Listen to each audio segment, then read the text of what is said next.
दोस्तों कुछ दिन पहले मैंने डार्कलैंड द रिटर्न मूवी एक्सप्लेन की थी, जिसको काफी लोगों ने पसंद किया था। फिर उन सब ने उसके फर्स्ट पार्ट की डिमांड की थी। तो दोस्तों मैं डार्कलैंड मूवी का फर्स्ट पार्ट लेकर हाजिर हो गया हूँ। इस मूवी का फर्स्ट पार्ट सेकंड से भी अच्छा है, तो कृपया एंड तक देखना। अगर बीच में ही छोड़ेंगे तो मजा नहीं आएगा। मूवी की शुरुआत में हम एक कार के अंदर यासीन और सैमियन को देखते हैं। यासीन ने सैमियन के पैसे देने हैं, इसलिए सैमियन उसे बैंक लूटने की सलाह देता है और उसे मोटिवेट करके बैंक लूटने भेज देता है ताकि वो उसका पैसा चुका सके। फिर यासीन बैंक से पैसे लूटकर वहां से भागने लगता है, लेकिन उसके पीछे पुलिस लग जाती है। घबराहट में वो गिर जाता है। फिर वो अपना व्हीकल और पैसे वाला बैग वहीं छोड़कर पैदल ही भाग जाता है। इसको तो आप जानते ही होंगे, ये है जैद। ये यहाँ के एक बड़े हॉस्पिटल में सर्जन है, यानी डॉक्टर है। ज्यादा सोचना और शांत रहना ये इसका नेचर है। ये अपने घर जा रहा है क्योंकि आज रात इसने अपने कुछ दोस्तों को डिनर पर इनवाइट किया है। इसकी एक वाइफ भी है जिसका नाम स्टाइन है।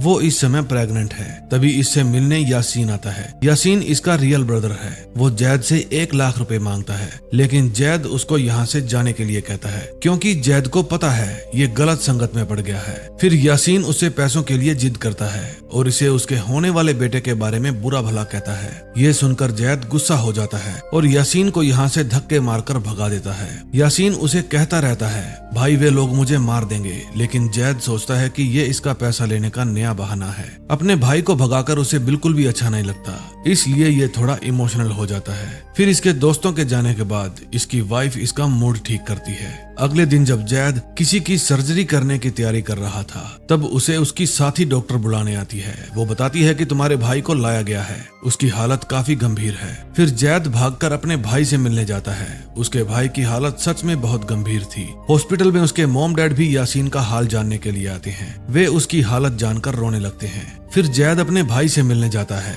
जो कि अब दुनिया छोड़कर चला गया था। अगले दिन उसका फ्यूनरल किया जाता है। यासीन के फ्यूनरल में उसके लफंगे दोस्त भी आते हैं। वहां से जाते समय उसको अपना पुराना दोस्त टॉर्बन मिलता है। वो जैद के भाई की मौत पर अफसोस जताता है। फिर जैद अपने मॉम डैड के घर जाता है ताकि इस दुख की घड़ी में उनको थोड़ी कंपनी मिल सके। अपने भाई के रूम में उसे खुद की तस्वीर मिलती है। ये तस्वीर तब की थी जब वो कॉलेज टाइम में बॉक्सिंग चैंपियन था। फिर वो अपने भाई के बेड पर बैठकर रोने लगता है, ये सोच सोचकर कि वो अपने भाई की जान बचा सकता था, लेकिन उसने नहीं बचाई। फिर जब अपने पेरेंट्स के अपार्टमेंट से निकलकर जैद अपनी कार के पास जाता है, तब उसे एलेक्स नाम का एक लड़का आकर मिलता है। वो जैद को बताता है कि मैं यासीन का दोस्त हूँ। जैद उसे कहता है कि अगर तुम कुछ बताना चाहते हो तो बता सकते हो। एलेक्स कहता है कि तुम्हारा भाई ब्रैंको के लिए काम किया करता था, मैं इससे ज्यादा कुछ नहीं जानता। फिर जैद पुलिस स्टेशन जाता है, ये पता लगाने के लिए कि अब तक पुलिस वालों ने क्या किया है। पुलिस वाला कहता है कि हम अपना काम कर रहे हैं, जैसे ही कुछ खबर मिलेगी हम आपको कांटेक्ट करेंगे।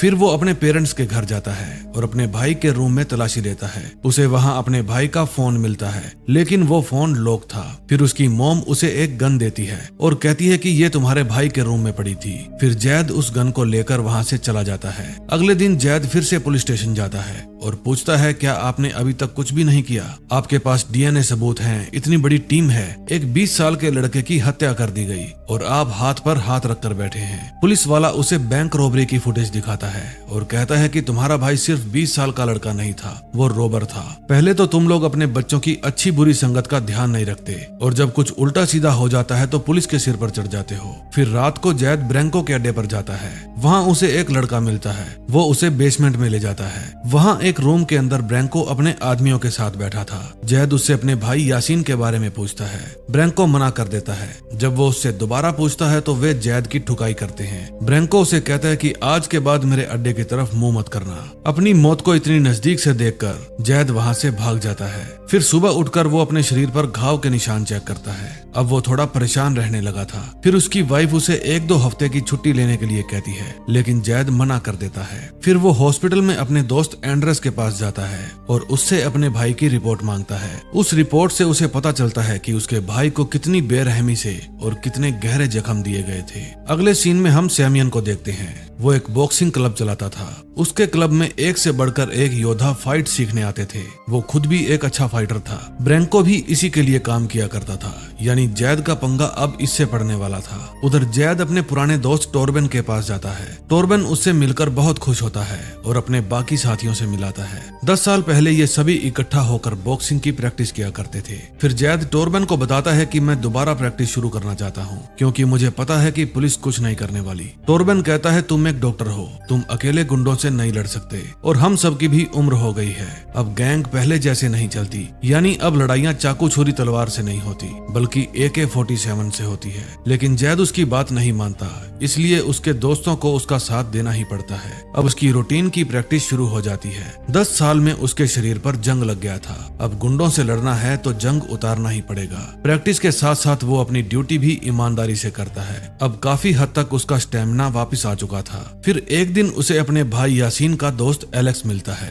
वो एलेक्स को अपने साथ ले आता है और उससे नजदीकियां बढ़ाने की कोशिश करता है। एलेक्स अच्छा लड़का था, वो किसी झमेले में नहीं पड़ना चाहता था, इसलिए वो चुप था। जैद को उसमें अपना भाई नजर आता था, इसलिए वो उसे अपने घर ले जाता है। आज से पहले एलेक्स कभी भी इतनी खूबसूरत बिल्डिंग के अंदर नहीं गया था, इसलिए वो लिफ्ट से ना जाकर सीढ़ियों से चढ़ने की जिद करता है। फिर जैद उसे अपने अपार्टमेंट में ले जाता है और अपनी वाइफ से इंट्रोडक्शन करवाता है। उसके अपार्टमेंट में आकर एलेक्स को लग रहा था कि वो किसी जन्नत में आ गया है। फिर जैद उसे खाने में बेहतरीन चीजें खिलाता है। स्टाइन पूछती है कि तुम क्या करते हो। एलेक्स बताता है कि मैं एक वीडियो गेम पर काम कर रहा हूँ। फिर जैद एलेक्स को महंगी वाली शराब पिलाता है। एलेक्स ने आज से पहले ये सिर्फ फिल्मों में देखी थी। अब एलेक्स बहुत ज्यादा इमोशनल हो गया था। फिर एलेक्स बताता है कि ब्रैंको का बॉस सैमियन है। वो फाइट क्लब चलाता है और फाइट ऑर्गेनाइज करता है। वो हर समय बुरे लोगों से घिरा रहता है। अगले दिन जैद फिर से प्रैक्टिस पर जाता है और ऐसा लग रहा था कि अब वो हर तरह की फाइट लड़ने के लिए तैयार है। फिर एलेक्स उसे सैमियन के फाइट क्लब में ले जाता है। सैमियन के कुछ बंदे एलेक्स के दोस्त थे।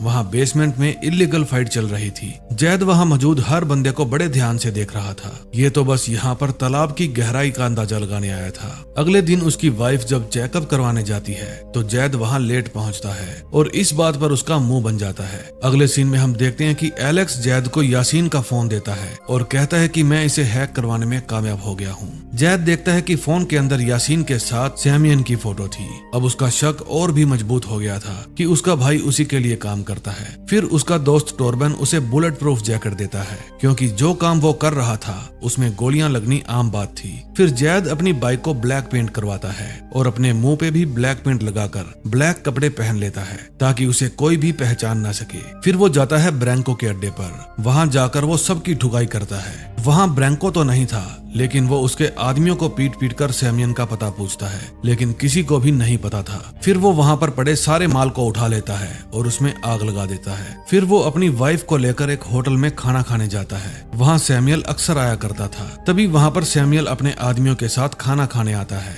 जैद लगातार उसे घूरता है। सैमियन भी नोटिस करता है कि एक गंजा उसे घूर रहा है। फिर जब स्टाइन टॉयलेट जाती है तो सैमियन जैद के पास आता है और उसे कहता है कि तुम्हारी प्रॉब्लम क्या है, तुम कई देर से मुझे घूर रहे हो।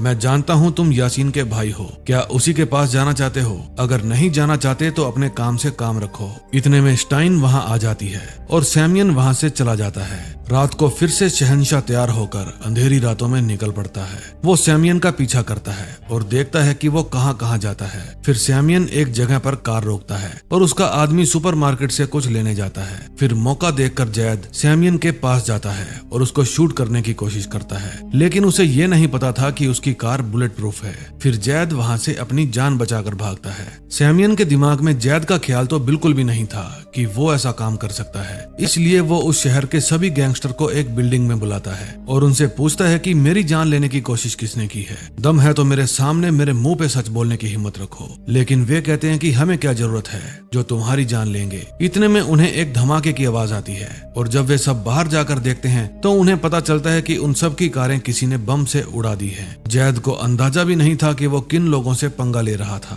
अगले दिन हॉस्पिटल में एक पेशेंट आता है जो काफी गंभीर था। उसकी ये हालत जैद ने ही की थी, क्योंकि वो ब्रैंको का आदमी था। फिर जैद उसकी सर्जरी करता है और उसके माँ बाप को दिलासा देता है कि आपका बेटा जल्दी ठीक हो जाएगा, लेकिन उसके बाद आप लोगों को उसका ध्यान रखना है। उस लड़के के माँ बाप जैद का शुक्राना करते हैं। थोड़ी देर बाद जैद की मॉम का फोन आता है। वो बताती है कि हमारी बिल्डिंग के बाहर कुछ लड़के झुंड बनाकर खड़े हैं, तुम घर पर मत आना। लेकिन जैद वहाँ जाता है और उन लड़कों को पीटकर पूछता है कि क्या तुम मुझे गोली मारने वाले थे। तभी वहाँ एलेक्स आ जाता है। वो जैद को संभालता है और कहता है कि ये टीनेजर्स हैं, इन्हें जाने दो। अब तुम जितनी जल्दी हो सके इस शहर से भाग जाओ। फिर जैद अपनी वाइफ के पास जाता है। उसकी वाइफ उससे पूछती है कि इतनी लेट चोरों की तरह क्यों आए हो। इतने में जैद के फोन पर एलेक्स की कॉल आती है। फिर जैद एलेक्स के घर जाता है और देखता है कि गुंडों ने उसको बुरी तरह से पीटा है। फिर वो अपने हॉस्पिटल में फोन करके वहाँ पर एम्बुलेंस भेजने के लिए कहता है। फिर जब जैद अपने घर वापस जाता है तो देखता है कि उसकी बिल्डिंग में किसी ने आग लगा दी थी,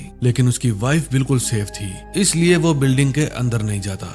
फिर वो अपने बचपन के पुराने घर में जाता है और आग जलाकर रात को वहीं गुजारा करता है। लेकिन ठीक उसी समय गैंगस्टर उसके दोस्त टोरबेन को भी मार देते हैं और उसे आग लगा देते हैं। अब जैद को अगले दिन शाम को होश आता है। जब वो अपना मोबाइल चेक करता है तो देखता है कि सैमियन के आदमियों ने उसके दोस्त को आग लगा दी है। फिर वो अपने हॉस्पिटल जाता है और उस लड़के से सैमियन का पता पूछता है। वो लड़का बताता है कि सिर्फ ब्रैंको ही जानता है कि वो कहाँ रहता है। अब उसका अगला निशाना ब्रैंको था। वो ब्रैंको को बीच बाजार से अगवा कर लेता है और गाड़ी को सीधा सैमियन के घर पर ले चलने के लिए कहता है। लेकिन ब्रैंको होशियार था। वो जानबूझकर अपनी कार का एक्सीडेंट कर देता है। उसने खुद को तो बेल्ट लगा रखी थी, लेकिन जैद बुरी तरह से घायल हो जाता है। फिर उन दोनों के बीच में हाथापाई होती है, लेकिन जैद उसका भेजा उड़ा देता है। फिर वो ब्रैंको का फोन लेकर उससे पता लगा लेता है कि सैमियन कहाँ रहता है। फिर वो सीधा सैमियन की बिल्डिंग में जाता है। पहले तो वो उसके घर के बाहर पहरा दे रहे आदमी को मारता है। फिर वो सैमियन के घर में चला जाता है। सैमियन को पहले से ही पता था कि जैद आने वाला है, इसलिए वो छुपकर उसके ऊपर वार करता है। फिर वो जैद को बुरी तरह से पीटता है, लेकिन जैद जितनी बार भी गिरता है उतनी बार ही खड़ा हो जाता है। अब सैमियन उसे मार मार कर थक गया था। फिर जैद उसको जोरदार पंच मारता है और बिल्डिंग से नीचे गिरा देता है। नीचे गिरकर सैमियन की मौत हो जाती है। तभी वहाँ एक टीनेजर आता है और जैद पर गोलियां बरसा देता है। जैद उसके पेट में गोली मारता है। फिर जब जैद उसे ठोकने वाला था तो वो लड़का बार बार उसे कहता है कि प्लीज मुझे मत मारो, मेरा इससे कोई लेना देना नहीं है। फिर जैद उसे हॉस्पिटल लेकर जाता है और अपने साथियों को हॉस्पिटल के बाहर आने को कहता है। उसका एक साथी बताता है कि तुम्हारे घर एक बेटे ने जन्म लिया है। ये बात सुनकर जैद से रहा नहीं जाता। वो पार्किंग के रास्ते हॉस्पिटल में जाता है। फिर वो रूम के बाहर से ही अपने बेटे को देखता है। वो अंदर जाने की हिम्मत नहीं जुटा पाता, क्योंकि उसकी वाइफ पहले से ही नाराज थी। ऊपर से उसके कारण उसके घर में आग भी लग गई और डिलीवरी के टाइम भी वो अपनी वाइफ के साथ नहीं था। फिर जैद उस हॉस्पिटल से बाहर चला जाता है। हॉस्पिटल के बाहर पुलिस जैद का इंतजार कर रही थी। जैद अपने आप को पुलिस के हवाले कर देता है। फिर जैद को उम्र कैद की सजा हो जाती है, लेकिन वो किस तरह से जेल से बाहर आता है और फिर से एक पूरी गैंग का सफाया कर देता है, ये आपको सेकंड पार्ट में देखने को मिलेगा। मूवी अच्छी लगी हो तो प्लीज वीडियो को लाइक और चैनल को सब्सक्राइब कर दें। मैं मिलूंगा एक और नई धमाकेदार मूवी के साथ। Till then bye bye.